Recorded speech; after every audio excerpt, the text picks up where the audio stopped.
വീണ്ടും സലിം മാലിക്കിലേക്ക്. സലിം, ഇപ്പോൾ പല വിഗ്രഹങ്ങളും തകരും എന്നുള്ളതാണ് റിപ്പോർട്ടിൽ തന്നെ പറയുന്നത്. ഇതിൽ അമ്മ പോലെയൊക്കെയുള്ള സംഘടനകളുടെ പ്രതികരണം വരുന്നു. അവർക്ക് കാര്യങ്ങൾ വിശദമായി പഠിച്ചു വേണം ഒരു തീരുമാനത്തിലേക്ക് എത്താൻ എന്നതാണ്. അപ്പോൾ ഏത് തരത്തിലേക്ക് സർക്കാരിനൊരു തുടർ നടപടിയിലേക്ക് പോകാൻ കഴിയും? പ്രത്യേകിച്ച് ഈ സംഘടനകളുടെ നിലപാടൊക്കെ നിർണായകമാകില്ലേ? മാക്ട, ഫെഫ്ക, അമ്മ പോലെയൊക്കെയുള്ള സംഘടനകൾ ഈ സംഘടനകളുമായി യോജിച്ച് ഒരു ഇതിൻ്റെ ഒരു പൂർണ്ണതയിലേക്ക് എത്താൻ കഴിയുമെന്നത് എങ്ങനെ പ്രതീക്ഷിക്കാൻ ആകും?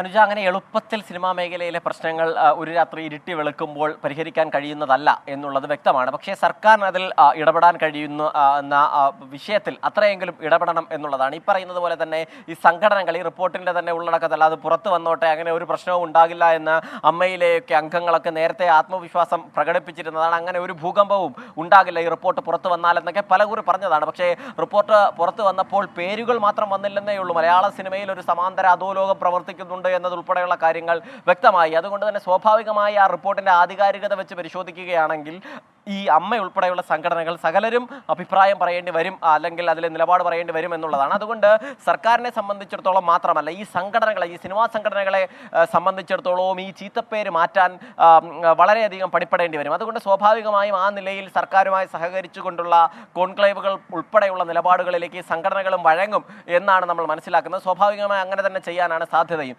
അതുകൊണ്ട് തന്നെ സർക്കാർ ഈ സംഘടനകളുമായി തന്നെ കൂടിയാലോചിച്ച്, അതിൻ്റെ തലപ്പത്തുള്ളവരുമായി കൂടിയാലോചിച്ച് ഏത് നിലയിൽ ഇടപെടൽ നടത്തണം എന്നുള്ള കാര്യങ്ങളൊക്കെ പരിഗണിക്കും. അപ്പോഴും ഈ പവർ ഗ്രൂപ്പ് എന്ന് പറയുന്ന ആ ഗ്രൂപ്പിന് ഈ അമ്മ ഉൾപ്പെടെയുള്ള സംഘടനകളുമായി വളരെ അടുത്ത ബന്ധമോ അല്ലെങ്കിൽ അതിൻ്റെ തലപ്പത്തിരിക്കുന്നവരോ അതല്ലെങ്കിൽ അതിൽ വലിയ നിയന്ത്രണമുള്ളവരൊക്കെയാണ്.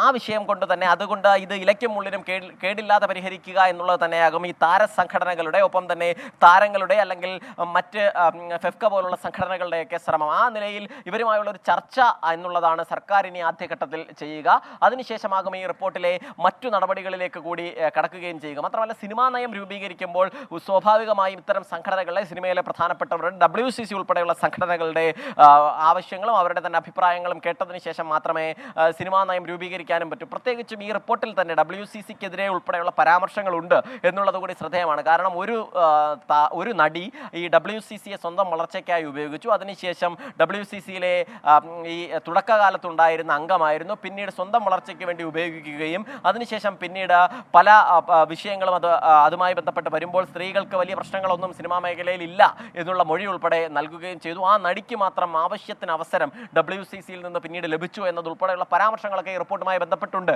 അതുകൊണ്ട് തന്നെ സ്വാഭാവികമായും WCC കൂടി ഈ വിഷയത്തിൽ ഈ പ്രതിപ്പട്ടികയിൽ തന്നെ വരുന്നു എന്നുള്ളതാണ് നമ്മൾ കാണേണ്ട പ്രധാനപ്പെട്ട കാര്യം. ആ നിലയിൽ ഇത്തരത്തിലുള്ള എല്ലാ സംഘടനകളെയും കൂട്ടിച്ചേർത്ത് പ്രശ്നങ്ങൾ പരിഹരിക്കുക എന്നുള്ളത് തന്നെയാണ് ഇനി മുന്നോട്ട് വയ്ക്കുന്നത്, അല്ലെങ്കിൽ സർക്കാർ മുന്നിലേക്ക് കൊണ്ടുപോകുന്ന കാര്യം. അതെങ്ങനെ എന്നുള്ളത് വലിയ ചർച്ചകൾക്ക് ശേഷമേ നടപ്പിലാക്കാനും കഴിയൂ. കാരണം ഹേമ കമ്മിറ്റി റിപ്പോർട്ട് നൽകിയിരിക്കുന്ന ചില ശുപാർശകളാണ്. അതൊരു കമ്മിറ്റിയുടെ ശുപാർശയാണ്. ആ ശുപാർശകൾ മുഴുവൻ അപ്പാടെ ആ നിലയിൽ തന്നെ അംഗീകരിക്കുക എന്നുള്ളത് ഒരു കമ്മിറ്റി റിപ്പോർട്ടും ഒരു കാലത്തും നടപ്പിലാക്കിയ രീതിയുമില്ല. അതുകൊണ്ട് അത് കൂടുതൽ പഠനങ്ങൾക്ക് ശേഷമാകും നടപ്പിലാക്കുക. അനുജ, അതെ, അതാണിപ്പോൾ